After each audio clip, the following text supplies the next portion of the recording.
Morning, welcome to life of Sushmita. আশা করি তোমরা সবাই খুব ভালো আছো, আমিও ভালো আছি। আর আজকে না সকাল থেকে ব্লগটা স্টার্ট করব করে একটা চিন্তা ভাবনা নিচ্ছিলাম, কিন্তু ব্লগটা স্টার্ট করে আর উঠতে পারছিলাম না। তো কি বলতো, এখন বাজে 11:30, 11:30 থেকে ব্লগ স্টার্ট করছি। তো রান্না বান্না মোটামুটি হয়ে গেছে। কি রান্না করছি একবার বলে দিই। 4 পিস মতো মাছ ছিল, কাতলা মাছ, সেই 4 পিস, আর অল্প একটুখানি ফুলকপি ছিল। সেই ফুলকপি দিয়ে মাছ দিয়ে একটু আলু দিয়ে মাছের ঝোল করলাম। আর কালকে রাতে করেছিলাম, না কালকে রাতে বলছি, কালকে যে ডাল সেদ্ধ করছিলাম, একটু ডাল সেদ্ধ বেঁচে গেছিলো, ফ্রিজে রেখে দিয়েছিলাম, সেইটাকে আমি একটুখানি সোমবার দিলাম। আর ডাল ভিজিয়েছিলাম, ডালটা পেস্ট করেছি, হাফ পেস্ট করেছি, এখনো সেটা মানে ফুল পেস্ট করা হয়নি, ওটাকে ঠিকঠাক করবো ডালের বড়া। ঠিক আছে, তো দুপুরবেলা এই দিয়ে আমাদের সব হয়ে যাবে। আর আজকে হলো দুটো অকেশন আছে, সেটা হচ্ছে আজকে হলো শুভ অক্ষয় তৃতীয়া আর আজকে হলো খুশির ঈদ। তো শুভ অক্ষয় তৃতীয়া আর খুশির ঈদে তোমাদের সবাইকে লাইফ অফ সুস্মিতার তরফ থেকে অনেক অনেক শুভেচ্ছা। খুব ভালো কাটাও, বাড়িতে কাটাও, সেফ কাটাও। আর আজকে সকাল সকাল তো যে স্নান হয়ে গেছে, আর মারও স্নান হয়ে গেছে, এখন আমি স্নান করিনি। আর এখানে বিছানাটার অবস্থা দেখবে, এই দেখো, চাদরটাকে তুলে রেখে দিয়েছি। চাদরটাকে তুলে রেখে আমার আর চাদর পাতা হয়নি, চাদরটা পাততে হবে, কারণ এই যখন লাইট কালারের চাদর না, মানে বেশি দিন না পাতা যায় না। আর ঘরে যদি ছোট বাচ্চা থাকে তাদের কোনো কথাই নেই, তো খুব ময়লা হয়েছে। তো কি বলতো, বিছানার চাদরটা কি হয় বলতো, এই যে মাঝখানটা, এই মাঝখানটা যেন বেশি ময়লা হয়। এই কোনাগুলো, সাইডগুলো কিন্তু ভালো, মানে খুব একটা ময়লা হয়, সেগুলো কিন্তু পরিষ্কারই থাকে। এই মাঝখানটা যেন বেশি ময়লা হয়। তো যাই হোক, এখন বিছানার চাদরটা পাততে হবে আমাকে। আর ঘরটা আজকে মুছিনি, ভাবছি ঘরটা আজকে মুছবো না, ভালো লাগছে না, দেখি এখন ঠিক নেই, মুছতেও পারি আবার। তো আমার কাজ তো মানে বলা মুশকিল। আর এখানে মোটামুটি যা ছিল, কয়েকটা বাসন ছিল, সেগুলো মা মেজে দিয়েছে। মা স্নান হয়ে গেছে, মা এখন ওখানে তুলসী গাছে জল দিচ্ছে। তো যে এখন একটু টিভি দেখতে বসলো। আর এই দেখো, এইখানটাতে ইয়ে আছে, মটর ডাল, যেটা পেস্ট করা আমার এখনো অর্ধেক হয়েছে। আর আজকে মাথায় দেবো একটা প্যাক, তো সেটা ইচ্ছা রয়েছে, এখনো পর্যন্ত মাথায় প্যাক লাগানোর ইচ্ছা রয়েছে। মাথায় প্যাক লাগানোর জন্য না আমাকে এইটার মধ্যে পেস্ট করতে হবে। তো এইটার কাজ না শেষ হওয়া পর্যন্ত আমি পেস্ট করতে পারবো না, বুঝেছো? তো প্যাকটা না ভীষণ ভীষণ এফেক্টিভ। যাদের চুল ওঠা মানে প্রবণতা আছে, যাদের চুলের গ্রোথ ভালো হয় না, তাদের জন্য কিন্তু এই হেয়ার প্যাকটা ভীষণ ভীষণ এফেক্টিভ। আমি এই হেয়ার প্যাকটা ইউজ করছি প্রায় 1 বছর হয়ে গেল।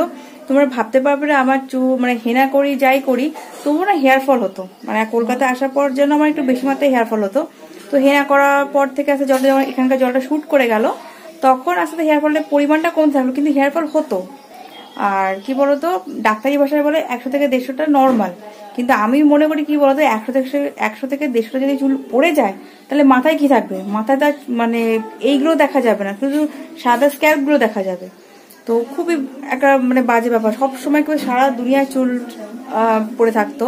আমার ছেলে তো যাতা বলতো আমাকে, হ্যাঁ তোমার সারা ঘরে চুল পড়ে থাকে, চুল পড়ে থাকে। তো যাই হোক, তো যবে থেকে আমি হেয়ার প্যাকটা লাগানো শুরু করেছি না, তবে থেকে মানে কি বলতো, 1 মাস পর থেকে না অনেকটা মানে হেয়ার ফল কমেছে।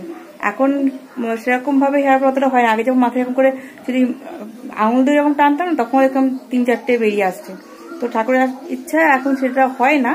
কিন্তু কি বলতো, যবে থেকে আমার ওই চ্যানেলটা বন্ধ হয়ে গেছে, তবে থেকে না আমি হেয়ার প্যাকটা ঠিক মতো লাগাইনি। মানে মন চাইছিল না যে আমি কিছু করি, ঠিক আছে।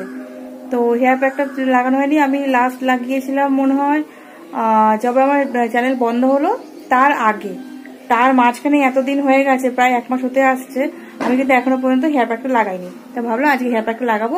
তার জন্য মেথিটাকে সকালবেলায় আমি একটু ঝাড়া বাছা করে জানলা দিয়েছিলাম রোদে দেওয়ার জন্য। এতক্ষণে জানলা থেকে রোদ চলেও গেছে। তো যাই হোক, তো চলো কাজগুলো কটা সেরে নিই, সেরে নিয়ে আজ হেয়ার প্যাকটা লাগাবো আর তোমার সাথে আজ শেয়ার করবো, ঠিক আছে?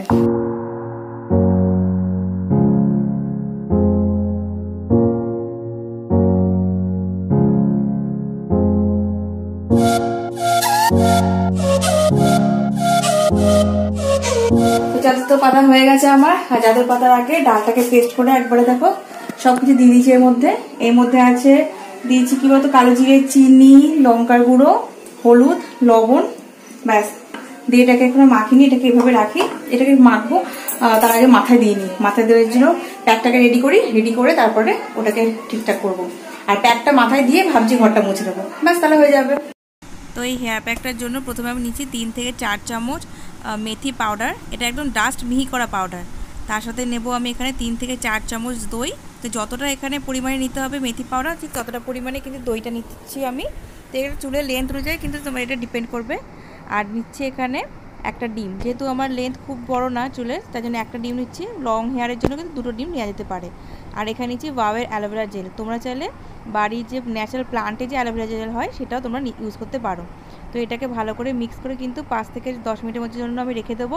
তারপরে কিন্তু এটাকে আমি ভালোভাবে চুলে অ্যাপ্লাই করব। তো এবার প্যাকটা ফটাফট করে মাথায় লাগিয়ে ফেলি, ঠিক আছে। মাথার মধ্যে কত কিছু দিয়েছি দেখো, 2টো ক্ল্যাচার, একটা হেয়ার ব্যান্ড। আজকে কি বলতো, ব্লগ যে করবো সেরকম কোনো ঠিক ছিল না, যে করবো কি করতে হবে দেখুন না, শুরুই করে দিই। যে কথা না বলে ভালো লাগে না। আর যেদিনকে আমি ব্লগ না করি না সেদিনকে একটু পাগলি পাগলি টাইপের থাকি। আর যেদিনকে ব্লগ বানানো সকাল থেকে মনে করি যে ব্লগ বানাবো, সেদিনকে জাস্ট একটু মাথাটা আঁচড়াই, সিঁদুরটা পরি। আজ দেখো সিঁদুরটাও পরা হয়নি, যেহেতু ব্লগ বানাবো ঠিক করতে, তাই সিঁদুরটাও পরি, মাথাটাও আঁচড়ায়নি। তো আমি এরকম পাগল পাগল ভাবেই থাকি যেদিনকে ব্লগ না বানাই, ঠিক আছে। শুধুমাত্র জাস্ট ব্লগ বানাবো দেখে একটু মাথাটা আঁচড়াই আর সিঁদুরটা পরি, এই আর কি, আর কিছু না। তো চলো এবার প্যাক লাগাই। আর প্যাকটা না কেমন করে লাগাতে হবে বলতো, প্রথমে এরকম করে লেপে লেপে স্ক্যাল্পে দেবো, পুরো মাথায় এরকম করে দিয়ে এরকম করে দিয়ে দিয়ে দিয়ে চুলগুলোকে পার্টিশন করে করে পুরো স্ক্যাল্পে লাগাবো। তো চলো দেখতে থাকো, দেখতে থাকলে বুঝতে পারবে কিরকম পাগল জানো আমি। ক্যামেরাটা অন না করে মাথায় দেখো এদিকে দেওয়াও হয়ে গেল, বকবক করে যাচ্ছি, এদিকে আমি ক্যামেরাটা অনই করিনি, ঠিক আছে, কিরকম পাগল। তো এই দেখো এরকম করে প্রথমে সিঁথি কেটে নিয়েছি, দিয়ে লেপে লেপে দিচ্ছি, ঠিক আছে। তো প্রথমে পুরো এরকম করে চুলগুলোকে এরকম করে ভাগ করে করে প্রথমে স্ক্যাল্পে লাগিয়ে নেবো। চুলের গোড়ায় আগে দেবো, তারপরে চুলের লেন্থ পোষণে দেবো। চুলের গোড়া শক্ত হলে চুলের ওঠার পরিমাণটা অনেক কম হয়, বুঝলে। চুলের আগাও দেওয়া দরকার, নাহলে ওই ডগা ফাটা ফেটে যায়। আর ডগা ফাটার একটা উপায় কি বলতো, 3 মাস পর পর চুলের আগাগুলোকে কাটা দরকার, ট্রিমিং করা দরকার। আগে আমি করতাম জানো তো, কিন্তু এখন আর করি না। এখন বছরে একবার চুল কাটি কিনা সন্দেহ। আমি লাস্ট চুল কেটেছিলাম, কেটে এইটুকুনি করেছিলাম। আগে ওই চ্যানেলটা থাকতে দেখতে পারতে, তখন চুলটাকে ছোট করে এসেছিলাম। তারপর থেকে আর চুল কাটিনি জানো। গত বছর পুজোর আগে, কি ঢুকলো চুল, গত বছর পুজোর আগে অক্টোবরে পুজোর আগে চুল কেটে এসেছিলাম, বাড়ি গেছিলাম নবদ্বীপে তখন।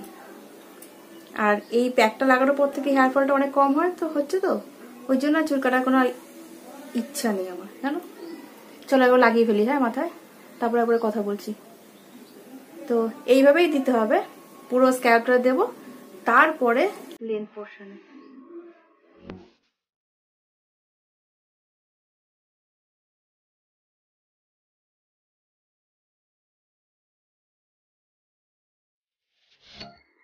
পুরো স্ক্যাল্পে দেখো লাগানো হয়ে গেছে, এবার আমি লেন্থ পোর্শনে দিচ্ছি।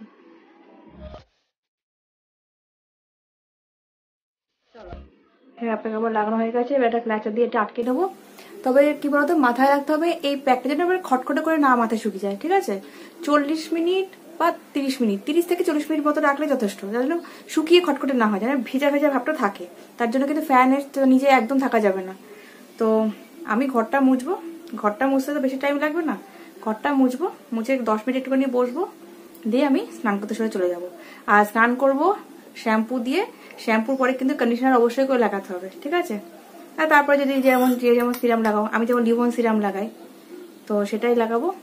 চলো একবারে ঘরটা মুছে নিই, ঘরটা মুছে দিয়ে তারপরে আমি স্নান করে এসে তোমাদেরকে দেখাবো, আর না হলে একদম চুল শুকিয়ে গেলে দেখাবো, ঠিক আছে।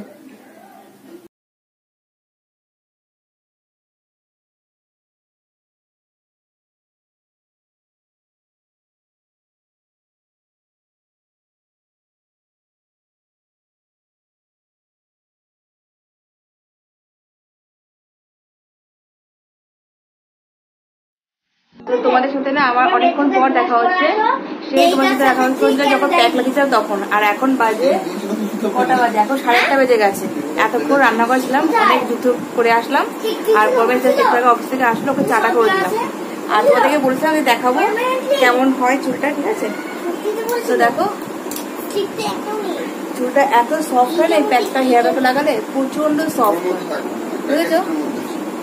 তো চুলটা তো লেন্থটা তো আমার অনেকটা বড় হয়ে গেছে, তাই একটুখানি আঁকাগুলো এরকম হয়ে গেছে। আবার ঠিক মতো কাটলে আবার ঠিকঠাক হয়ে যাবে, ঠিক আছে।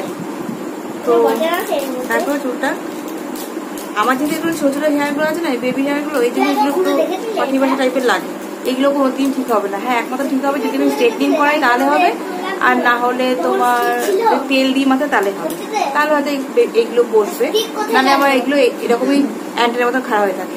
ঠিক আছে, তবে আগে যে একটা প্রবলেম ছিল না আমার চুলে, মানে সফটনেসটা, সেই সফটনেসটা কিন্তু এখন অনেকটা দিনই থাকে। বুঝেছো, খুবই এফেক্টিভ প্যাকটা। যারা আমার ভিডিও দেখছো তারা একবার ইউজ করে দেখো, একবার মানে মাসখানে ইউজ করে দেখো, তাহলেই বুঝতে পারবে। আর যাচ্ছি এখন রান্নাঘরে, রান্নাঘর থেকে আসলাম একটু আগে, আবার যাচ্ছি রান্নাঘরে, কারণ আজকে আমার ছেলের আবদার বিরিয়ানি খাবে। চিকেন ওজন তুলে রেখেছিলাম না, সেই চিকেনটা দিয়ে আজকে বিরিয়ানি হবে। কপিস চিকেন ছিল মনে নেই আমার, তো অর্ধেক যোগাযোগ করে এসেছি, এখন বাকিতে যাবো গিয়ে করবো। ঠিক আছে, তো এখানে দেখো আমি বিরিয়ানির জন্য বাসমতি চাল মানে হয়ে গেছে, ভাতটা হয়ে গেছে, ওই বেরেস্তার জন্য পেঁয়াজ রেখে দিয়েছি, মানে ভেজে বলছি, পেঁয়াজ কেটে রেখেছি। আর ওটা দেবো মাংসের, চিকেনটা ফ্রিজে আছে আমার, বের করা হয়নি। আর এখানে আমি আলু আর ডিমটা একটা সিটি দিতে বসিয়ে দিয়েছিলাম, এতক্ষণে ভাত বেরিয়ে গেছে। আর পরমে যেহেতু খাবে আজকে ভাত খাবে, তো চাল ভিজিয়ে দিয়েছে। আর আজকে সবার আগে যেটা কাজ, আমার সবসময় দেরি হয় বা ভুলে যাই, দুধটা আমার জাল দেওয়া হয়ে গেছে, এতক্ষণে মনে হয় হালকা গরম হয়ে রয়েছে। এবার আমি দইটা দিয়ে সাজা বসিয়ে দেবো। আর তোজো আজকে খুব খুশি, কেন বলতো, তোজোর জন্য আজকে ওর বাবা এনেছে, কি বলো ওটাকে, জেমস এনেছে, এগুলো এনেছে, খুব খুশি। আর সকাল থেকে পড়াশোনা করেনি, স্টোরি বুক করেছে, ড্রয়িং করেছে, এইসব নিয়ে ওর রয়েছে দেখে খুব খুশি। বাবা লেগে যাবে কিন্তু। তো চলো বিরিয়ানিটা একটু শর্টকাটে করবো, সিম্পল ভাবে করবো, কোনো ঝামেলা ঝুমলার বিরিয়ানি করবো না।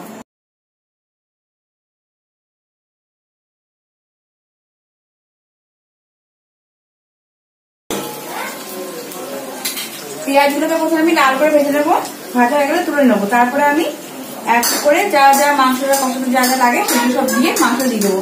মাংসটা নিচ থেকে বের করে দিয়েছি, একদম শক্ত বরফ হয়ে গেছে। তো ভাবছি বেশি করে ওয়েট করবো না, কারণ ওদিকে তো সময় তো বাড়ছে, তো একদম দিয়ে দেবো, তেলের উপর আস্তে নরম হয়ে যাবে।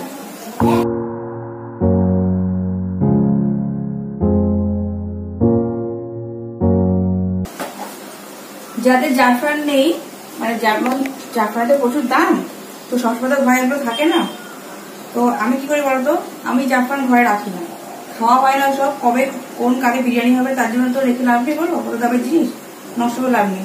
আমি যখন বিরিয়ানি বানাই, ওই হলুদ রঙেরটা আনার জন্য কি করি বলতো, দুধ, ঠান্ডা দুধের মধ্যে একটু হলুদ মিশিয়ে দিই, দিয়ে যখন লেয়ার সাজাই তখন ওই লেয়ারের মধ্যে দিয়ে একটুখানি চামচে করে ছড়িয়ে দিই, বাস হলুদ রঙে চলে আসে।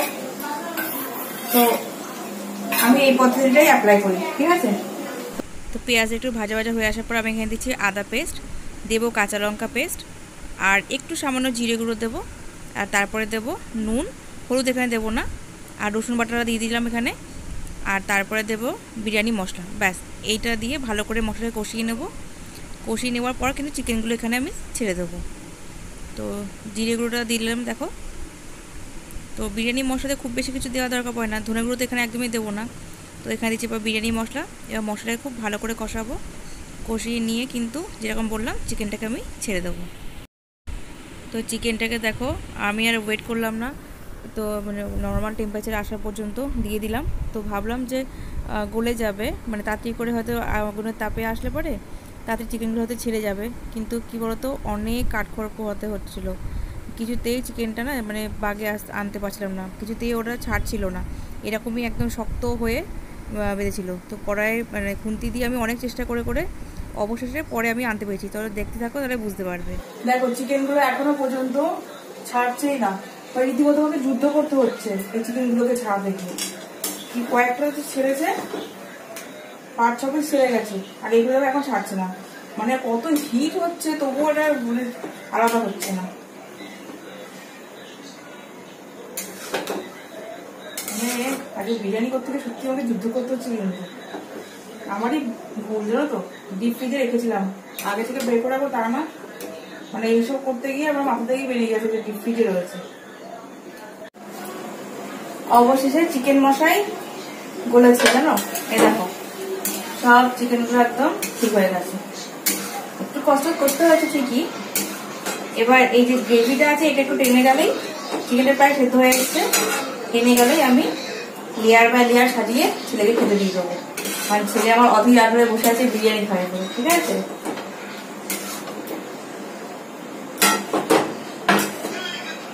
আর এখানে এই যে ডেকচিটাও নিয়ে নিয়েছি, তাওয়া বের করে নিয়েছি, ফ্রিজ থেকে বাটার বের করে নিয়ে এসেছি। এই বাটারটা সেরকমই হাল, শক্ত ইট হয়ে রয়েছে। তো ওদিকে দেখো চিকেনটা অলমোস্ট হয়ে এসছে, আর আমি এদিকে লেয়ার সাজাতে শুরু করে দিয়েছি।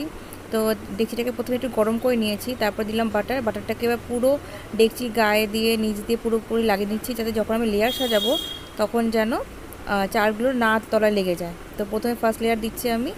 তো তার 3টে লেয়ার সাজাবো এখানে আমি। তো যে দুধ আর হলুদ দিয়ে আমি বানিয়েছিলাম সেই মিক্সচারটা আমি এখানে দিয়ে দিলাম। তারপরে একটু পেঁয়াজ ভাজা, যেটাকে বলে বেরেস্তা, সেটা দিয়ে দিচ্ছি। দিয়ে দেওয়ার পর এখানে দেবো একটু কেওড়া জল আর দেবো মিঠা আতো। তো ঢাকনা করে প্রত্যেকটা লেয়ারে আমি কেওড়া জল দিচ্ছি, আর তারপরে দিচ্ছি 2 ফোঁটা থেকে 3 ফোঁটা করে মিঠা আতো। এই সেন্টটা ব্যাপক লাগে। তো চিকেনটাও হয়ে গেছে, এবার চিকেনটাও দেখো এখানে আমি দিয়ে দিলাম। এবার ফার্স্ট লেয়ার সেকেন্ড লেয়ার দেবো, তারপর থার্ড লেয়ার। ঠিক একইভাবে কিন্তু যেভাবে তোমাদের দেখালাম ঠিক একইভাবে সব কটা লেয়ারে কিন্তু এইভাবে দেবো। তো আমি যখনই বিরিয়ানি রান্না করি 3টে লেয়ারই দিই আমি।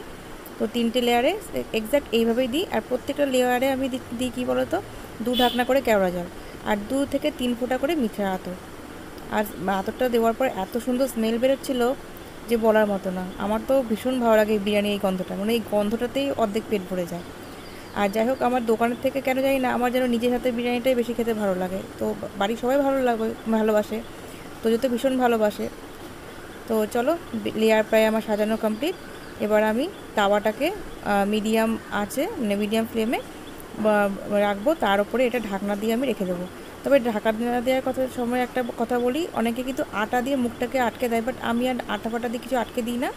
আমি জাস্ট নর্মাল আজকে বসিয়ে দিচ্ছি, কারণ অনেকটা দেরি হয়ে গেছে। তো নাহলে অন্য সময় আমি মুখটা একটু বড় গামছা দিয়ে কিন্তু আমি আটকে দিই, বাট আজকে আর গামছা টামছা আমি কিছু দিলাম না। জাস্ট আমি বসিয়ে দিয়ে আমি 10 মিনিটের জন্য আমি স্টিম করে রেখে দিচ্ছি। আর 2টো কাঁচা লঙ্কা একটু ভেঙে আমি দিয়ে দিলাম, ব্যাস। এবার দেখো এটাকে ডেকচিটাকে আমি ঢাকনা দিয়ে নর্মালভাবেই আমি এটা তাওয়ার উপর রেখে দিলাম। এটা দেখো, ভাগ্যিস আমি মিঠা আতটা দিলাম, আর তোদের হাত থেকে পড়ে মিঠা আতর সেখানে পুরো ভেঙে গেল। দেখো কেমন পুরো রয়েছে এখানে ছড়ানো, বুঝেছো? এই দেখো, সবে নতুন শিশিটা আমি একটু আগে খুলে আমি দিলাম, ভাগ্যিস দিতে পারলাম। আর ও হাত গন্ধ শুকতে গেছে, হাত থেকে স্লিপ কাটলো, পড়লো, ভেঙে গেল।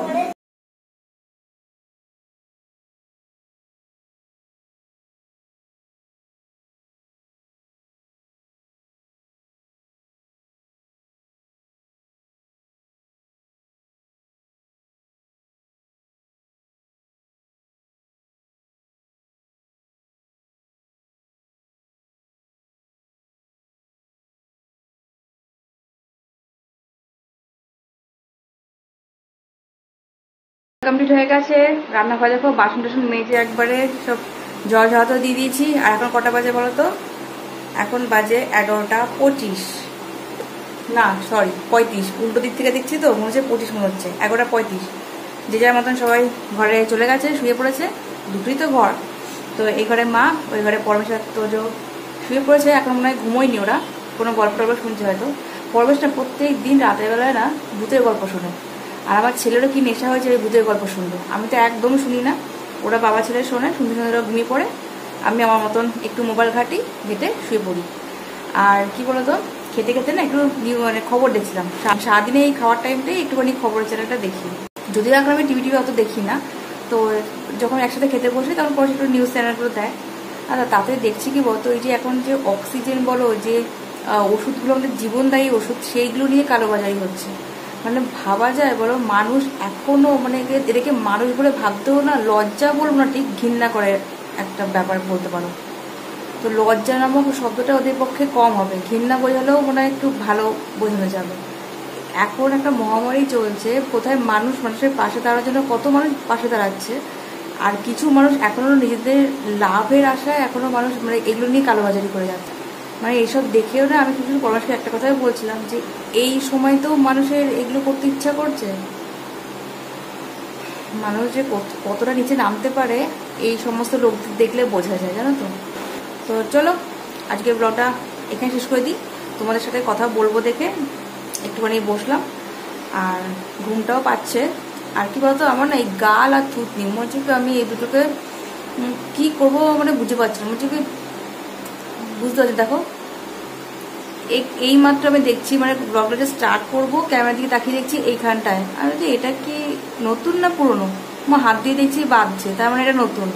আর এইগুলো হচ্ছে পুরনো, যেগুলো হাতে বাঁধছে না কিন্তু হালকা কালো স্পট রয়ে গেছে। আমি যে মানে পাগল হয়ে যাবো, জানো আমি পাগল হয়ে যাবো আমার এই গাল আর এই থুতনি নিয়ে।